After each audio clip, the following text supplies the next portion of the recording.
BJP की हरियाणा में 2014 से 2019 की पहली सरकार में 4 बड़े नेताओं का बड़ा रुतबा था, बड़ा दबदबा था।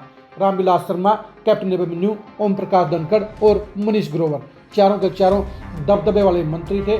चारों का बड़ा रसूख था और चारों के चारों 2019 में मुख्यमंत्री पद के दावेदार बन गए थे।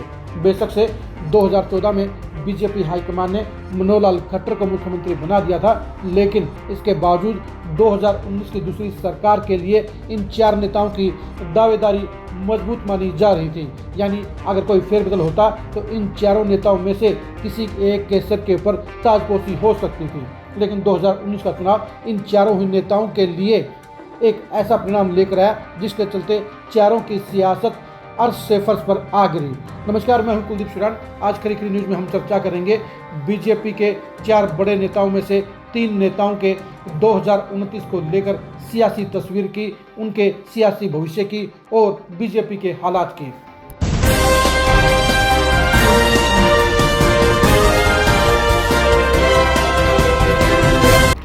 2019 के चुनाव में रामविलास शर्मा चुनाव हार गए। 2019 में कैप्टन अभिमन्यु भी चुनाव हारे। 2019 में मनीष ग्रोवर भी चुनाव हारे और 2019 में ओपी धनखड़ भी चुनाव हारे। यानी मुख्यमंत्री पद के चारों दावेदार चुनाव हार गए। ऐसे में इन चारों नेताओं के सपने तार हो गए और उन्हें लगा कि शायद 2024 में उनकी वापसी हो सकती है। लेकिन 2024 में रामविलास शर्मा को टिकट नहीं मिली, जिसके चलते उनकी सियासत के खात्मे का ऐलान हो गया। लेकिन बाकी के 3 नेता मजबूती के साथ चुनाव लड़ रहे थे, चाहे वो ओम प्रकाश धनखड़ थे, चाहे वो मनीष ग्रोवर थे और चाहे वो कैप्टन अभिमन्यु थे। तीनों ही नेताओं ने पूरी ताकत के साथ चुनाव लड़ा।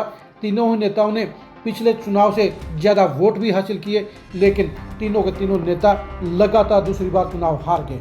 अब यही वजह है कि अब 2029 के लिए इन तीनों ही नेताओं के सामने बड़ी चुनौतियां हैं, क्योंकि 2029 का चुनाव इनके लिए आखिरी चुनाव भी साबित हो सकता है। सबसे बड़ी चुनौती तो इस बात की है कि 2029 में इन तीनों ही नेताओं को टिकट कैसे मिले, क्योंकि तीनों के लिए 2 हार के बाद अब टिकट हासिल करना आसान नहीं होगा। बेशक से तीनों ही नेता अपने अपने इलाके में मजबूत वजूद रखते हैं। बेशक से तीनों के इलाके में कोई दूसरा मजबूत विकल्प आज की तारीख में बीजेपी के पास नहीं है। लेकिन अगले 4 साल में नारनौंद में क्या होगा, अगले 4 साल में रोहतक में कौन नया दावेदार पैदा होगा और 2029 के लिए बादली में बीजेपी के लिए कौन जिताऊ प्रत्याशी हो सकता है, इसके बारे में अभी कोई भी कयास नहीं लगाए जा सकते। किसी की दावेदारी मजबूती नहीं दिखाई जा सकती। ऐसे में तीनों के तीनों नेताओं के पास 2029 में टिकट हासिल करने का मौका बचा हुआ है। यानी 2 चुनाव हारने के बावजूद ये तीनों के तीनों नेता 2029 में भी टिकट हासिल कर सकते हैं। और यही वजह है कि कैप्टन अभिमन्यु भी अपने विधानसभा क्षेत्र नारनौंद में लगातार एक्टिव नजर आते हैं।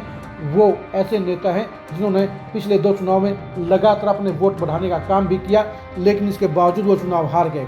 बेशक से उनकी सियासत को बड़ा झटका लगा है, लेकिन उन्होंने उम्मीदें नहीं छोड़ी हैं और वो अपनी सियासत में बड़ी वापसी करने के लिए लगातार प्रयास कर रहे हैं, लगातार मेहनत कर रहे हैं। यही वजह है कि 2029 में उनको टिकट मिलना संभव हो सकता है, क्योंकि नारनौंद में आज की तारीख में उनसे मजबूत चेहरा बीजेपी के पास कोई दूसरा नहीं है। यही वजह है कि उनकी दावेदारी 2029 में भी आज की तारीख में सबसे मजबूत नजर आ रही है।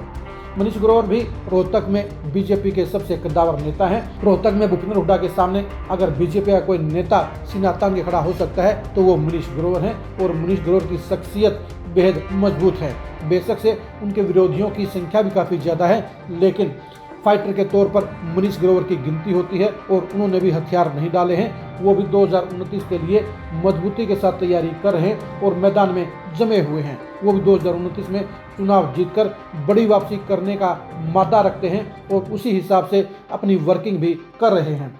ओम प्रकाश धनखड़ को बेशक से पार्टी हाईकमान ने सेंटर की पॉलिटिक्स में एडजस्ट कर दिया है, लेकिन इसके बावजूद उनको भी इस बात का मलाल है कि वो लगातार 2 चुनाव हार गए हैं और वो भी हार को जीत में बदलना चाहते हैं और इसी वजह से उन्होंने बादली के मैदान को नहीं छोड़ा है।